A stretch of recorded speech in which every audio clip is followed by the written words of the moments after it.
মাঝে মাঝে কিছু জিনিস এমনটা ঘটে যায় যেগুলো নিয়ে বলার কিছু থাকে না, মানে বলার ভাষা এমনটাই হারিয়ে ফেলি যে কি বলবো কিছুই বুঝে পাই না। ফেমাস কিংবা আপনাদের সবার প্রিয় কন্টেন্ট ক্রিয়েটার এখনো হয়ে উঠতে পারিনি, তবে ইউটিউবে ভিডিও বানাচ্ছি বেশ 2.5 বছর কেটে গেল। দুজন মানুষকে বরাবর ইন্সপিরেশন হিসেবে দেখে এসেছি, তুষার দাস এবং বাংলাদেশের তৌহিদ আফ্রিদি। আজকের সেই মানুষটাকে নিয়েই এই ভিডিওটা, এর আগেও একটা বানিয়েছি, মানে শুনে কি বলবো কি করব কিছুই মানে ভাষা খুঁজে পাই না। হয়তো আমার বাংলাদেশে যাওয়া সম্ভব হলে, হয়তো আমার তৌহিদ আফ্রিদা এই ভাইয়ার সাথে দেখা করা সম্ভব হলে মানুষটার কাছে একবার দেখা করতে যেতাম, মানুষটার এই পরিস্থিতিতে অন্তত একবার চোখের দেখা দেখতে যেতাম বা সাথে থাকার চেষ্টা করতাম। এখনও স্বপ্ন ছাড়িনি ভাই যে তৌহিদ আফ্রিদির সাথে দেখা আমি করতে পারবো না, এই স্বপ্ন এখনও আমি ছাড়িনি। এখন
দেখছি এবং বিভিন্ন বাংলাদেশের আফ্রিদি ভাইয়ের স্বজন মানুষদের পোস্টে দেখছি যে আফ্রিদি ভাই অপারেশন টেবিলে যাচ্ছেন বা খুবই অসুস্থ রয়েছেন। খুবই খুবই কষ্ট লাগছে, মানে হয়তো যাওয়া সম্ভব হলে আমি যেতাম, কিন্তু আমার তো যাওয়া সম্ভব নয়, আমার তো দেখা করা সম্ভব নয়। এর আগেও একটা ভিডিও বানিয়েছি। এখনও অনেক কিছু করার সময় আফ্রিদি ভাইয়া, এখনও তোমার অনেক কিছু করার সময়, এখনও কিছু শেষ হওয়ার সময় একেবারেই নয়। এখনও অনেক কিছু বাকি রয়েছে, তোমাকে অনেক কিছু করতে হবে, কারণ তোমাকে দেখে আমরা শিখছি, তোমার মানে তুমি আমাদের ইন্সপিরেশন, তোমার থেকে প্রতি মুহূর্তে শিখি। এখনও অনেক কিছু করা বাকি আছে আফ্রিদি ভাইয়া এইভাবে। আর তোমার চঞ্চল হাসি মুখটাই দেখতে ভালো লাগে, এইভাবে অসুস্থ হয়ে শুয়ে থাকা দেখতে একেবারেই ভালো লাগে না আফ্রিদি ভাইয়া।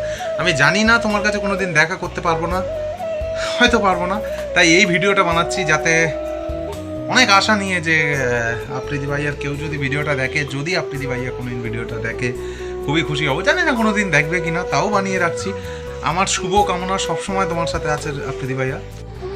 ভিডিওটা বানানোর একটাই কারণ, বলে না মানুষের শুভ কামনা অনেক সময় কাজ করে যায়, মানুষের প্রার্থনা, মানুষের দোয়া, ভগবান, আল্লাহ, গড যেই থাকুন না কেন আফ্রিদি ভাইয়ার যেন ভালোই ঘটে। আফ্রিদি ভাইয়ার অপারেশন হোক, যাই হোক না কেন আফ্রিদি ভাইয়া যেন সুস্থ হয়ে যায়, কারণ এই সমস্ত মানুষদের না সমাজে খুবই দরকার। আমি একজন ভারতীয়, তার সত্ত্বেও আমি আফ্রিদি ভাইয়াকে প্রচণ্ড প্রচণ্ড সম্মান করি, প্রচণ্ড ভালোবাসি, আর সে ইন্সপিরেশন বরাবর। আফ্রিদি ভাইয়া তোমার সাথে তোমার পরিবারকেও আমরা অনেক ভালোবাসি, আর অ্যাজ এ ফ্যান এই ভিডিওটা বানাচ্ছি। তোমার পরিবার কখনোই তোমার মতো একটা ভালো পরিবার, তোমার মতো যে বাবা মা পেয়েছে, প্রত্যেক বাবা মা নিশ্চয়ই ভালো, তাদের কোনোদিন দুঃখ হতে পারে না। আফ্রিদি ভাইয়া তুমি খুব তাড়াতাড়ি সুস্থ হয়ে যাবে, আর খুব তাড়াতাড়ি ব্লগ নিয়ে ফেরো। অনেক অনেক মিস করছি তোমার, সব কিছু ঠিক হয়ে যাবে আফ্রিদি ভাইয়া। আমার ভগবানের কাছে প্রার্থনা রইল, আর বাকিরা যারা আমার ভিডিও দেখছেন আল্লাহর কাছে দোয়া বলুন, গডের কাছে প্রে বলুন, সব কিছুই হোক যাতে আফ্রিদি ভাইয়া ফিরে আসে ধামাকাদার ব্লগ নিয়ে। আর আজকের আমার এই ভিডিওটা তোমার শুভ কামনায়, তোমার প্রার্থনায় তুমি সুস্থ হয়ে ওঠো আফ্রিদি ভাইয়া, কিছু হবে না, ব্যাস এটুকুই।